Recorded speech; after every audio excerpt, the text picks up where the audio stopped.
Hello everyone, welcome to my channel. This is Stephen Ong, your sales consultant here at Mitsubishi Peak Motors, Jose Abad Santos, Manila. So for today's video guys, is quick review naman natin ang aming Montero Sports 2026 year model. Marami kasi nagtatanong kung may nabago ba or na-improve sa ating 2026 year model ng Montero Sports. Kaya dahil dyan, sasagutin ko yan sa video na to. So tara, samahan niyo ako. Ikutan muna natin saglit ang ating unit.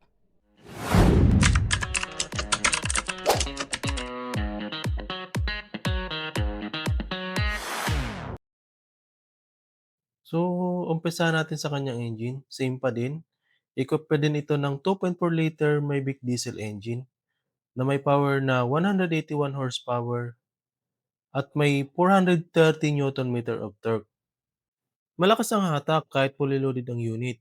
Perfect sa long drive, akyatan at pangharaba sa araw-araw. Dahil sa tulong ng Mavic technology, mas efficient ang combustion kaya mas tipid sa diesel, mas tahimik ang makina at responsive ang acceleration. So, pagdating sa kanyang harapan is equipped din siya ng dynamic shield front fascia. Same pa din sa 2025 year model natin. So, pagdating sa ating headlight is naka-halogen pa din with daytime running light. At dito sa bandang baba is meron tayong bulb type turn signal light and then yung kanyang fog lamp is naka-halogen din. Pagdating naman sa ating wheels is meron tayong 18-inch alloy wheels na may 265 by 65 R18 tires. Mas makapal at mas wide ang gulong para sa kanyang stability. At meron din itong 218 mm na ground clearance na perfect sa rough roads or sa flood area.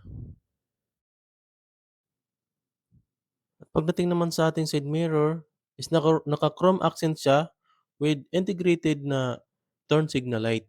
So ayan.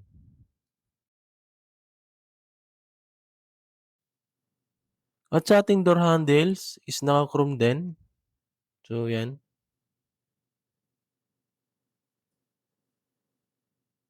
So proceed tayo dito sa kanyang tank capacity. Sa kanyang tank capacity is meron itong 68 liters. Pagdating pala sa kanyang fuel consumption is meron itong 8 to 10 kilometers per liter. Depende sa traffic condition. At meron din tayo ditong roof rail. So ayan. Yung kanyang shark fin antenna.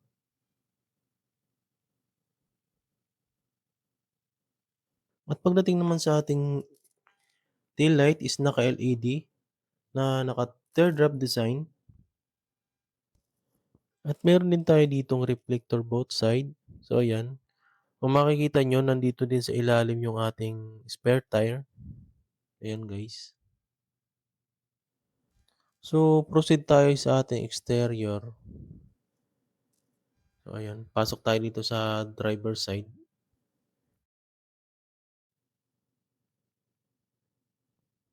Meron tayo ditong malambot na armrest. So ayan.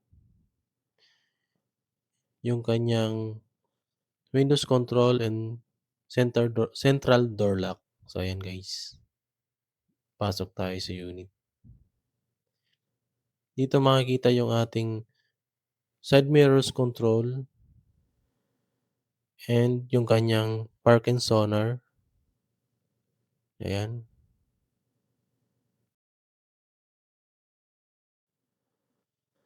Pagdating sa ating steering wheel is naka-3 spoke leader up siya. So ayan, napakalambot. Tapos sa bandang left side meron tayo ditong audio control.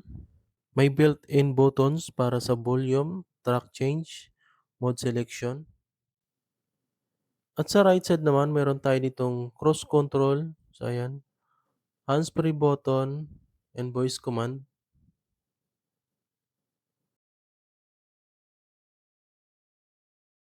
At dito guys, naka-tilt lang yung ating manibela. So ayan, taas baba lang siya. And then yung ating meter cluster, naka-analog type. So ayan guys. At ang ating infotainment is naka 7-inch touchscreen with smartphone link display audio. At equipped na rin ito ng Apple CarPlay and Android Auto. At mayroon tayo ditong manual type air conditioning system. So ayan. Ito ang ating hazard button. So ayan. Meron tayo ditong 12-volt socket outlet, USB charging port. Ayan.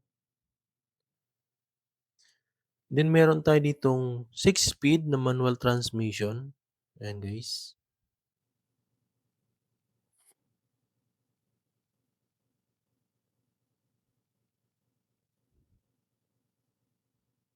Meron din tayo ditong yung conventional handbrake niya. So yung ating electronic parking brake is from GLS to Black Series lang yun. So ayan. Meron tayo ditong 2 cups holder, armrest with center console box. Yan guys, pwede kayong maglagay ng wallet dyan kung ano pang pwede yung ilagay. So dito sa bandang itaas, meron tayong sunglasses box. Ayan. May mga sunglasses kayo, pwede nyong ilagay dyan. Ang kanyang dome light, rear view mirror. Ayan. At dito naman sa ating passenger seat or sa passenger side, andito yung ating glove box. Ayan guys.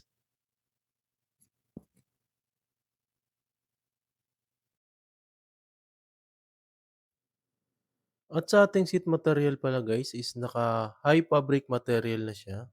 Ayan. Napakalambot niya. Meron tayo ditong 6 ways manual adjustment na kayang i-adjust yung ating driving position. So ayan. So ayan guys, totally walang nabago sa ating unit. Kung napanood niyo yung last video ko is Montero GLX din yun. Halos same lang sila, wala talagang nabago. Yung nabago lang is yung year model niya. So ayan guys. So ayan guys, sa mga nagtatanong, so wala po talagang nabago sa ating 2026 year model. So ayan guys. So meron nabago sa SRP pero sa ating ano lang yun, GLS variant and Black Series. So ayan. So, ayan guys, tapos na natin ikutan ng ating unit. Sa SRP nito is wala namang nagbago. 1,568,000 pa din.